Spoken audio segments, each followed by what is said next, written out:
Feel Good Breakfast Show Expresso here on SABC3. We have a lovely privilege and an honour to have the international best-selling author Jodi Picoult with us here in studio. And Leanne, particularly very excited. You should see her. I mean, she walks in here and they're like almost like best friends. She's like, oh, I went to the gym yesterday and I'm so stiff. And then Jodi's like, oh, I know. No, I just sensed from you, like, you would understand, you know, I think because you said that the writing process is more perspiration than it is inspiration. And during the break, we were talking about the fact that we get up at a certain time and we kind of schlep throughout the day and to get the job done. And I know that you touched on it a little bit before the break, Jodi, but what is your process? I mean, how do you get to that place of bringing a story, like the stories that you've brought, they've been so memorable, how do you bring them to life? My writing day is very simple. I usually get up a little later than you guys. I exercise in the morning, and then my daughter, who's the only one who's not at university, we get her off to school, and then I go up to my office, and I start by answering my fan mail. I get about 200 letters a day. I answer every single one myself. I don't have an assistant. I think that's really important, to be able to say thank you. And then I pull up whatever I was writing the day before. And this is what I was talking about during the break. I edit my way through it. So I'm already thinking about the characters, and I'm thinking about the story. And when I run out of words, I just start writing. And I usually sit there until about 4 o'clock when I very magically become a mom again. Very magically become a mom again. That's basically the writing day. It's not, you know, you're not waiting for the muse to land on your shoulder. You're sitting there and you're writing. And certainly there are some days when I can write 50 pages of a court scene and it's just coming very fast. But then there are some days that I write 3 pages in 8 hours and they're very highly emotional scenes, and that's still a good work day. Yeah. Now, I think there are many fans of yours that maybe have seen you at some of your events and thought, oh my goodness, she's here. We didn't even know why she's here. What brings you to our shows?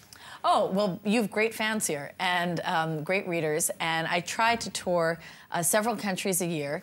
I spend a great deal of time touring in America, which is quite large, and also the UK, and South Africa has always been one of my favorite markets, really because the people here are so lovely. Your country is beautiful. This is my 5th time back here, and I certainly hope it's not my last. Well, I know that Twitter blew up this week as soon as people started hearing that you were going to be on the show. Have you met any aspiring South African authors that have maybe stood out for you as well?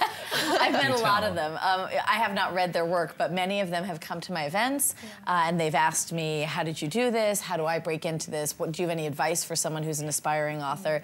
So I've tried to dispense whatever wisdom that I can to help them on their way. Do you ever tell them that you once actually wrote comics? You wrote for DC Comics, right? Yeah, sometimes when I do events, the people who are organizing them, that's how they like to introduce me, because it's a pretty unique fact. But yeah, I wrote 5 issues of Wonder Woman for DC Comics. How does that contribute to your writing right now? Do you think it did? It was great, absolutely, because it was such a stretch of my writing ability. It was the first time that I had to work with a character I had not created, which was very hard.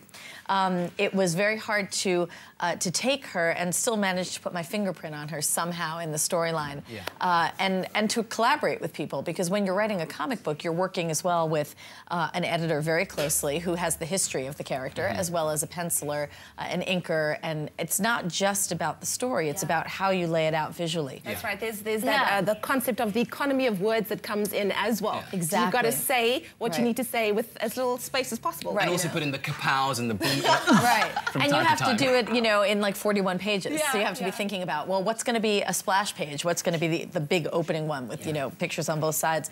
So it was a really visual way of thinking of a story. I thought it was a really great exercise. But what I'm fascinated to find out is, you mentioned it just now, you said you did dispense a few of the tips and things that you need in order to be a successful writer. We're going to talk about that a bit later, right? We want to talk the whole day to you. I know! Can we please talk to you the whole day? Well, there might be some fans who are disappointed. I have a couple of events to go to, too. We'll keep you here as long as we can, indeed. Remember that competition, SMSing that keyword, win your name and city to 33728, and you could win yourself one of 6 book sets signed especially by Jodi Picoult. That's right. Ewan, are you inspired, my friend? Because we certainly are. We're going to keep her here for as long as we possibly can. Over to you in the kitchen.